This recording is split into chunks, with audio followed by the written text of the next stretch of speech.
안녕하세요. 펀드메딕입니다. 작년 한 해 동안 많이 팔린 시장의 ETF가 차이나 전기차 솔 액티브라는 거였는데요. 펀드 중에는 퇴직연금이나 연금저축으로도 많이 팔린 상품이 비슷한 테마인 전기차 앤 배터리였습니다. 특히 한국투자신탁운용의 글로벌 전기차 앤 배터리라는 펀드가 정말 이 매니저가 운용도 잘 해주시고 해당되는 테마도 상당히 좋았었는데, 이게 올해 연초 특히 지난 1월 달에 10% 이상의 급락이 나타나면서 많은 분들이 걱정을 하실 수 있고 향후의 전망을 한번 해보도록 하겠습니다. 한국투자 글로벌 전기차 배터리 펀드가 이 전기차 테마 자체가 메가 트렌드이긴 하지만 많이 올랐으니까 사실 일정 이런 10% 수준의 가격 조정은 언제든지 나타날 수 있는 환경이 바로 올해가 아닌가 생각이 들고요.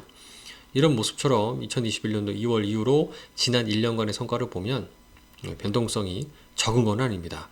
중간중간 5에서 6%씩의 변동성은 적지 않았고, 빨간색 굵은 선이 이 펀드의 성과인데, 보시는 바와 같이 10월에서 연말까지도 급격히 단기간에 16% 이상 상승하는 또 기염을 토하기도 합니다.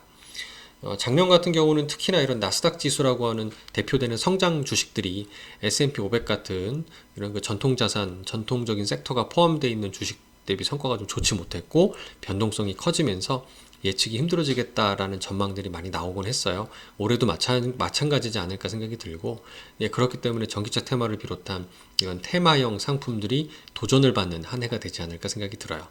유동성 환경에서 수혜를 받았던 주식들이었기 때문에 더더구나 유동성이 이제 긴축으로 돌아선다 그러면 차익 실현이 몰릴 수 있는 그런 환경이라고 볼 수 있기 때문이죠.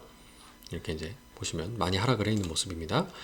이 펀드도 그래서 돈이 2020년도로 회귀로 해서 최근 2년간으로 모습을 보면 코로나 팬데믹 때 이후로 시장에 엄청나게 많은 돈이 풀렸고, 이 펀드가 돈이 무려 1조 원이 넘는 수준으로 지금 운용이 된다는 얘기예요.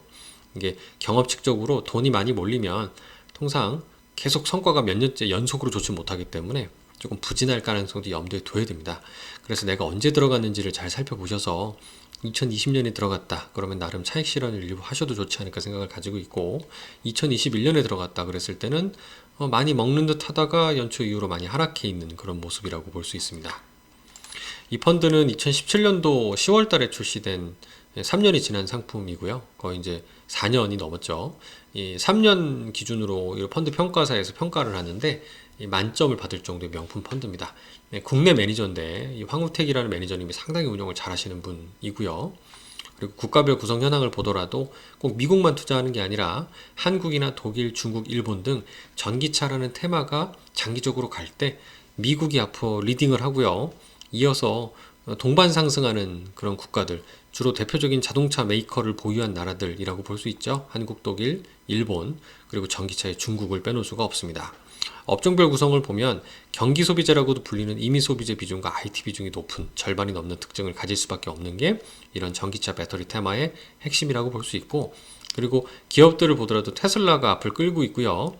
엔비디아라든가 이렇게 반도체를 공급하는 퀄컴이나 인피니온 같은 회사들이 이제 같이 투자가 되고 있는 걸 볼 수 있고, 전통적인 자동차 메이커가 전기차로 전환해야 되는 회사들, 토요타라든가 포드, 이런 제너럴 모터스 같은 이런 전통의 자동차 회사들이 같이 포진이 되어 있는 걸 볼 수 있습니다.